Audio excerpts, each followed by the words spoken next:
लाल यादव जी के काफी करीबी आप माने जाते हैं। हम्म। खेसारी लाल यादव जी के प्रशंसक में भी गाना आप गाए हैं। हमेशा सपोर्ट में गाना गाते हैं। हाँ, मैंने कैसा उनसे लगाव है? देखिए, एक एक फैन के तौर पे हम लोग का लगाव है, लेकिन भाईचारा वाला एकदम छोटे भाई की तरह मोहब्बत उनके पूरे टीम से मिलता है। और उनसे हमने सीखे हैं कि नहीं, मेहनत हमें करना है, क्योंकि वो मेहनत करके उस जगह पे गए हैं, चाट के नहीं गए हैं। खेसारी लाल यादव जी के लेके कंट्रोवर्सी बहुत ज्यादा लोग करते हम्म। रहते हैं।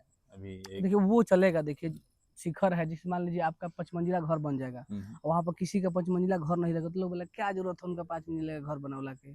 समझ रहे नो? मैंने बहुत सारे बातें हो जाएगा। भाई तारा अगर बराबरी नहीं करो तो तू रहिए ना करबो। तो भाई उस इंसान के पास मेहनत करने की क्षमता है।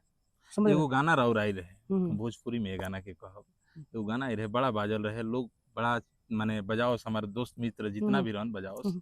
चाहब कि वो गाना कहले हैं कि एक बार रउरा गुनगुनाई वगैरह कौन सुनाई। गाना? तोरा जस बदमाश के मुआदी हाँ, वो खेसरिया गाना था दास। कि अरे कि तोरा लेखा बदमाश के मुआदी खेसारी भैया दास के। बड़ा शर्मा रहे इस चीज ना को ना, लेके। नहीं भाई, इसी से मतलब नहीं होता है कि थोड़ा अच्छा, सा क्या सोच के मतलब आया था ये गाना? किसी को पर्सनली टारगेट करके गाए थे कि ऐसे मैंने बड़ाई में गाए थे? नहीं।